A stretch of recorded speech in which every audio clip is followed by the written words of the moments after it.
Yo, what's going on, snipers, and welcome back to our Montreal Canadiens franchise mode. So in last episode we had the first round against the Buffalo Sabres, but unfortunately we couldn't get past them in 6 games.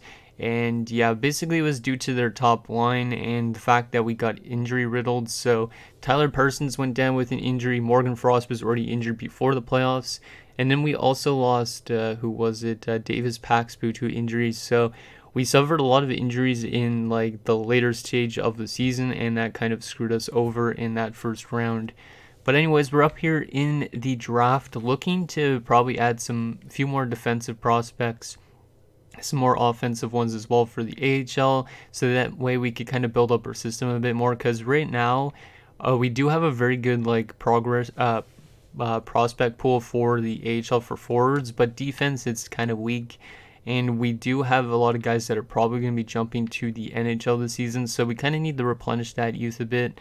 And then also we're going to try and get this team to being maybe a playoff team again next season, but if not, it's kind of like a year where maybe we could get another really good pick, and that could help us speed up our rebuild.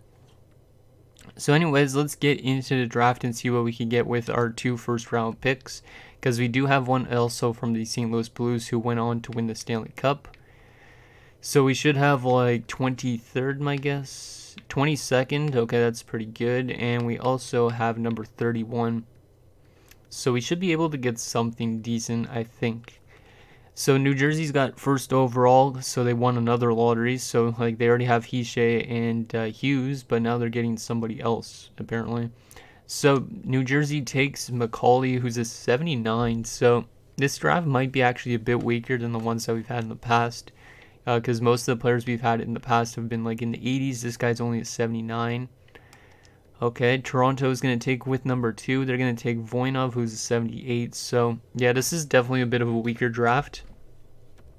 Washington's going to take Gove as well, 78. So, yeah, definitely this draft has dropped off by comparison to the last few years.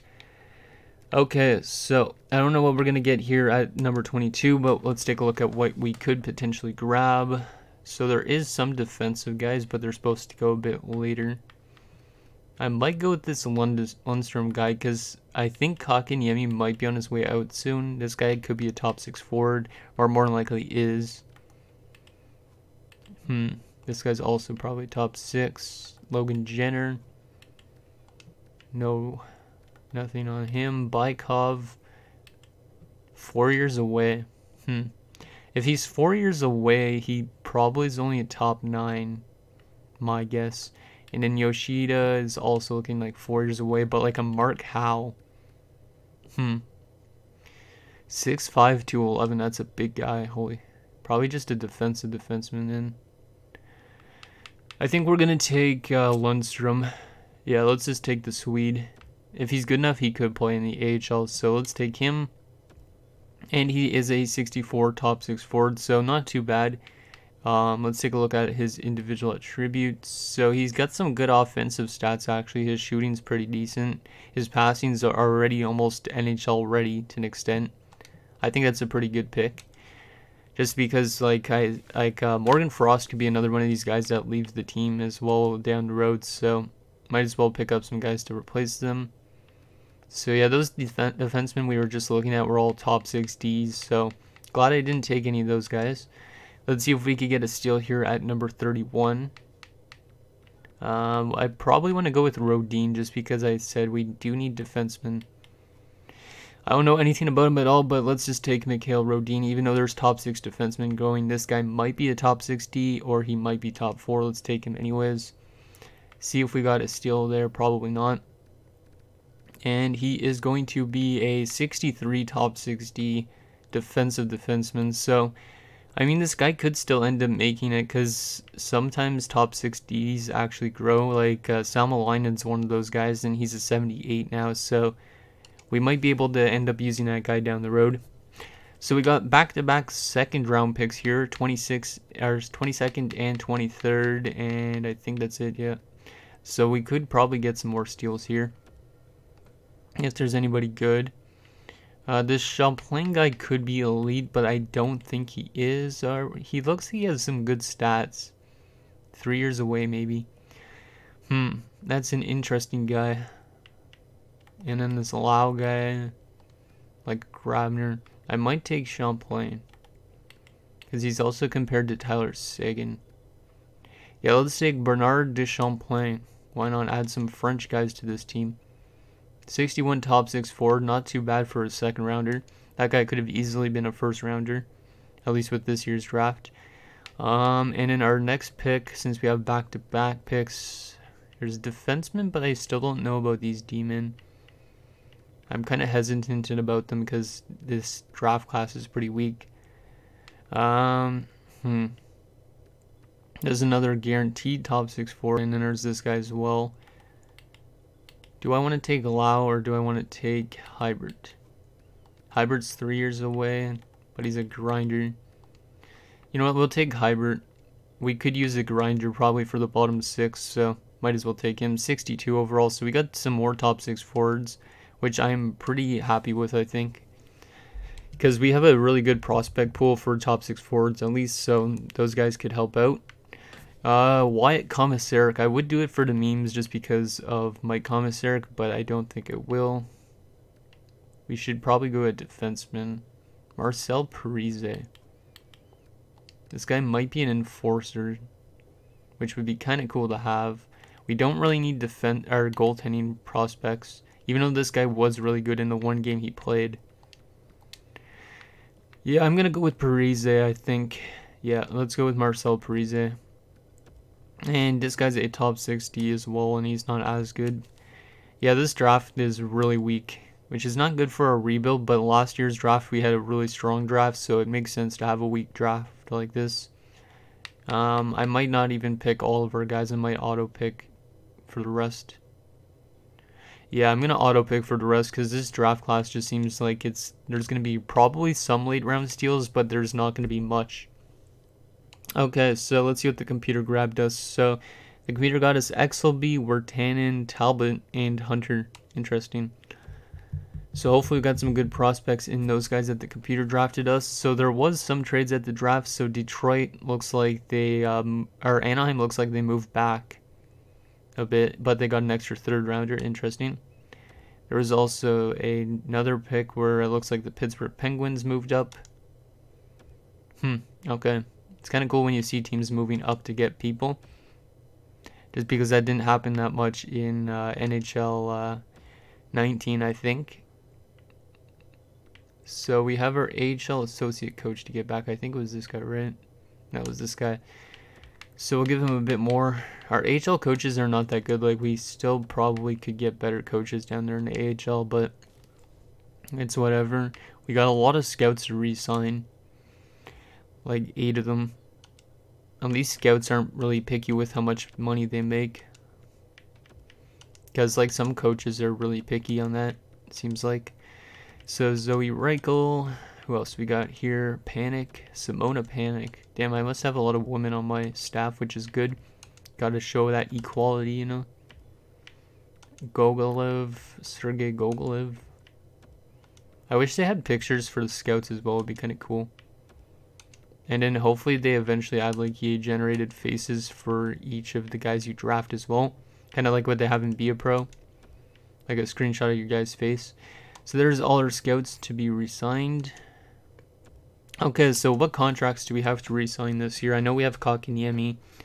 66 million in cap space. Let's go to UFAs for seconds. So yeah, we have some pretty big name players in the UFAs. And in RFAs, we have some also big names. So Carson Lambos is definitely getting a contract for, yeah, we'll give him 4 years because I think he's a big piece to this team's rebuild, at least on like the top 4 or maybe even the top 2. So we'll give this guy 5.75 for 4 years. And then Jacob Pelletier is probably like a third liner for most of his career, but he wants a lot of money. I don't know if I really like giving him that much. But he might be worth it.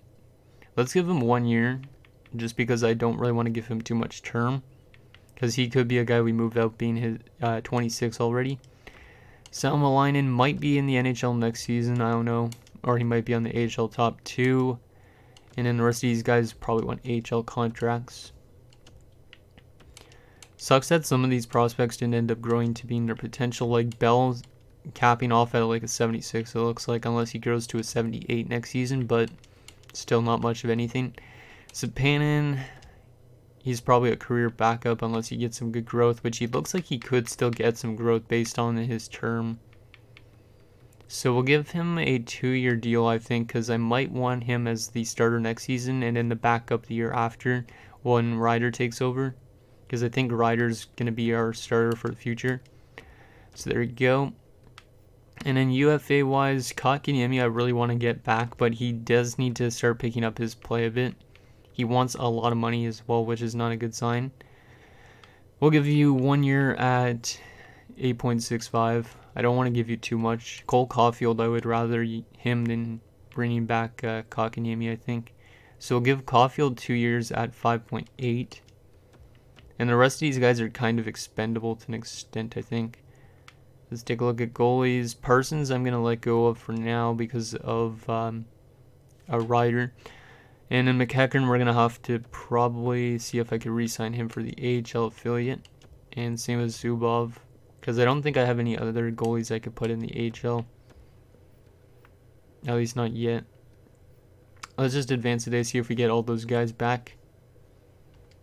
After we get all these scouts that are going to be accepting.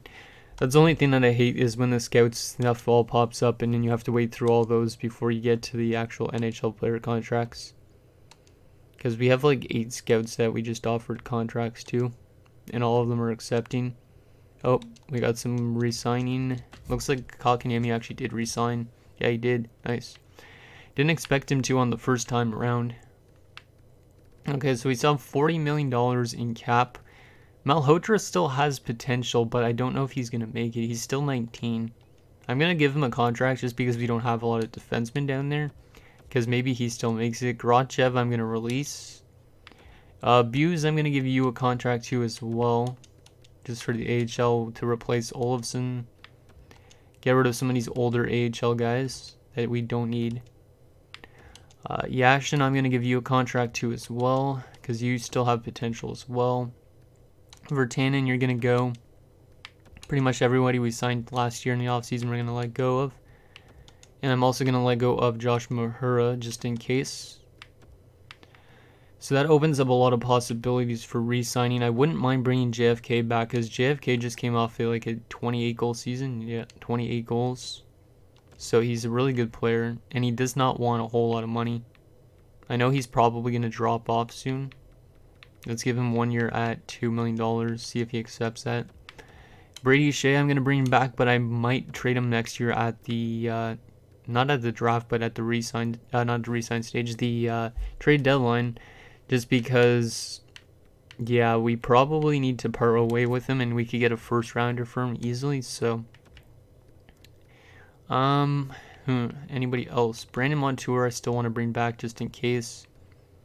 Even though Heatley might be in the NHL next year, we could potentially trade some of these guys at the start of next season. So $5 million for you, Montour. Suzuki, still want to bring you back for 1 year as well. Gunler as well, because Gunler had a good season last year, so might as well bring him back. And then Yolonen, I might have to trade some guys away because we probably will have too much players in their team, I think. And then Obey Kabul. Do I want to bring back Obey Kabul? How much points did he have last season? 36 points. Yeah, he was a minus 24. We'll let him go for now. Let's advance a day. See if we get all those guys back. Hopefully we do. Looks like most of these guys are actually wanting to re-sign with us right away. Yeah. Okay. So McEachern is the only one that's rejected so far his contract. But I wouldn't mind having him back for the AHL. But he's listed as a backup goalie. Yeah, we'll probably release him and then we could maybe sign one of our unsigned prospects. Let's go to unsigned. No, those guys are definitely not ready. How about defensive prospects? Do we want to sign Haken yet? Probably not. Right wing wise, these guys are not ready for contracts. Yeah, it doesn't seem like any of these guys are ready for contracts yet, but I mean, these guys will all, like, we have a lot of top 6 forward prospects, so yeah, our future does look bright. 3 top 6 forward prospects, some low top 9s, a top 4 defenseman. I think we're getting into the right stage, at least for prospect development. Okay, so since we got everybody back pretty much, except for we let go of McEachern, let's sim to free agency now. I'm probably going to do free agency in this episode just because I kind of want to do all next season, maybe next episodes. So let's see what's available in free agency. What do we need? Because we have probably a lot of forwards. At least maybe that's my guess. Let's see, forwards.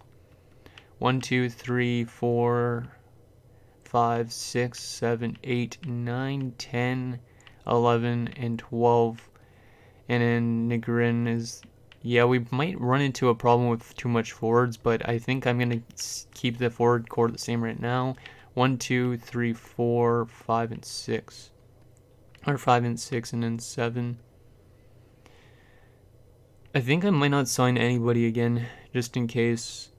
We could use another goalie, but I don't know if... Well, Ryder's listed as a backup, so I might give him a shot. Yeah, you know what? I'm going to keep this roster the exact same. I'm not going to make any signings whatsoever. Which might be risky, but I think this team... Like, if we have a bad year, maybe we could get, like, a franchise prospect in next draft or something and get somebody really good.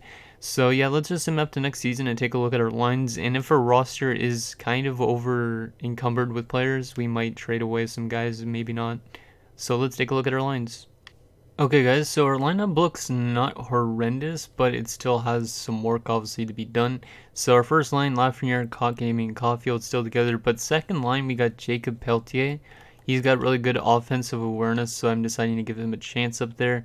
He's playing with JFK since JFK had 28 goals last year, and we also have Morgan Frost. On our third line, we have Ryan Poehling, Nick Suzuki, and Jesse Alonen.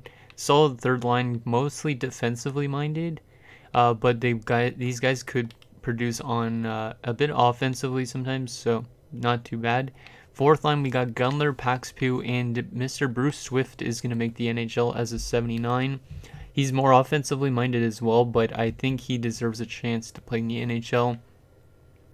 Defensively, we got Shea and Lambeau, so Shea dropped off considerably. We're probably going to have to trade him away this season. I don't know if we could get a first anymore for him because of the fact he dropped off a lot, but his contract is pretty bad. 1 year at $8 million. We could probably trade him away, but I don't know if a lot of teams have the cap space. Second pairing, we got Cunning and Montour, and then the top six is kind of weak. Salmelainen and Zimmerman. In terms of goaltending, Savannah's up to an 82, so he's not still the greatest, but I mean he's better than nothing. And then we also got Mason Ryder, who's going to be making the NHL as a 79, so he's going to get his first shot at the NHL level, completely skipping the AHL, which is something that most goalies don't do, so that's pretty awesome.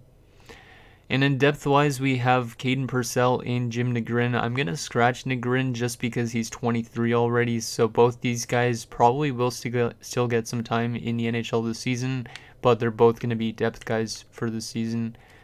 And then in the AHL, we kind of have some good prospects that are still growing. So Bell's up to a 77, so he might end up being a fourth liner eventually. Hillman is still a 77, so he's taken a bit longer to develop, but he still should make the NHL. Strom's up to a 75. Who else do we got down here?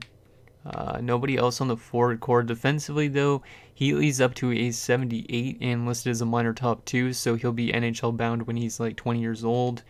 Or we could call him up if we have any problems with our top 6. Olli Rinne is still taking his time to develop, so he might end up being just a top 6 defenseman, which would not look as good as I thought it would, because I thought this guy was going to be a top 4, but still not too bad. And then we also got Yashin, who's up to a 75, playing with Malhotra, who's got top 4 potential, but I don't know if he'll reach it, probably not. And then we got a forward and a guy that the computer drafted us, or signed us. Yeah, signed us. Goalie-wise, we got Zubov, and then the computer had to sign us a goaltender just because of the fact that we had no other goalies since we let go of McEachern, so he's going to be our backup. And then they have no depth down there in the AHL. So that is that. I think that's going to do it for this episode. Is there anything else I want to check? Let's take a look actually quickly at the draft class already, even though we don't know any player potentials. see if there's maybe a guy that will be with this team down the road. So there's another Sapanen. That would be kind of cool to have like the Sapanen brothers. Juha Sapanen. Okay. Korobov. Dainton, Oshie, Conacher. I wonder if there's any funny names. I'll probably have to check that afterwards, but yeah, definitely these are some of the guys available at the draft.